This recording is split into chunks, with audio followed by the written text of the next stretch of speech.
From Washington, D.C. to the City of Gold and the hills and townships of KZN, Howard University students embarked on a 6-week adventure to learn about the Zulu culture and language and some of South Africa's landmarks. Among the Zulu studies being introduced and taught as an additional language, the program is part of the school's mission to inspire and teach cultural competency, slowly but surely equipping students with the tools to communicate globally. The students have embarked on sightseeing, homestays with various families in the suburbs and the townships, such as Umlazi, Newcastle, KwaNongoma, and so much more.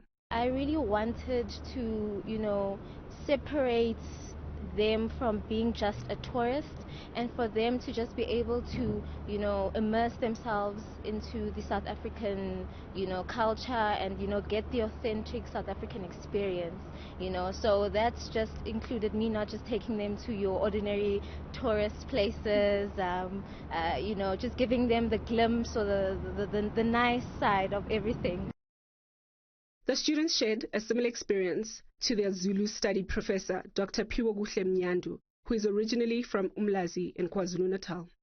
He was described as a proud Zulu man who gave vivid and real-life examples of his childhood, home, and life as a Zulu man and a South African. As part of the program, the students explored different parts of KwaZulu-Natal and learned about the history, people, food, and practices of different parts of South Africa. So we wanted 3 phases. The first phase was cosmopolitan. Zulu culture meets other cultures in Johannesburg. The second phase was the rural. So we went to Newcastle, went to Ulundi, Ondini, Phakathi, went to KwaNongoma, went to Engome. We learned about the Zulu battles from both perspectives actually. And then the third aspect is this what we call peri-urban experiences. The students spent a weekend in Umlazi living with a family, and actually this was their most favorite time. They came back to tell me.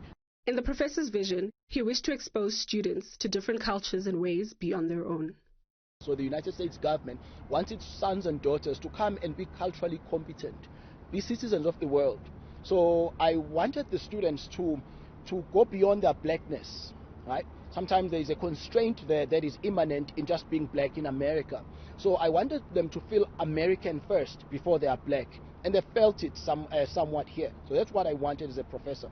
And I wanted them to be culturally competent and worldly. In addition to learning something new, Dr. Mnyandu hoped to highlight some of the similarities between the two countries, but to adjust the students' lenses so they can understand the different approaches to life and societal issues in each country. South Africa and America are like twins. As countries go, they are like some of the countries, as countries and black people go, they are the countries that are the most similar to one another. Unfortunately, they are similar in ways, in things like inequality.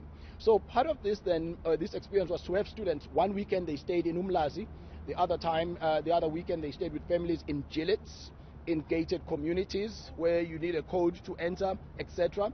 And they got to see these two worlds, but these two worlds are inhabited by one people, similar culture, similar aspirations. Zulu studies students and math major Kimberly describes South Africa as an extension of herself, a home away from home, where she felt like she belonged. She takes away the beauty, the unity, and the love that is shared by the people. Us as African Americans go through a lot at home. We go through way too much.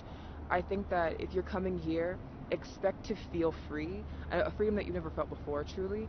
Because I'm walking out, I'm seeing black people, I'm going to the mall, I'm seeing just all black people, I might see somebody, in every color sometimes, but it's just overall an overwhelming sense of just like, I belong here. Prof. Mnyandu says his greatest achievements with the students on this project is their evolution on how they view the world, life, societal issues, and their blackness.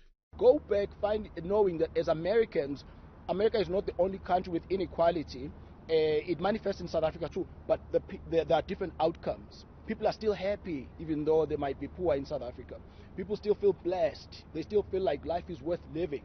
And that's I would say that's a take home that I'm very happy about. Each of the students returned to America after experiences that can never be exchanged or forgotten. The students also hope that they will be able to return one day to experience more of the country's beauty and culture.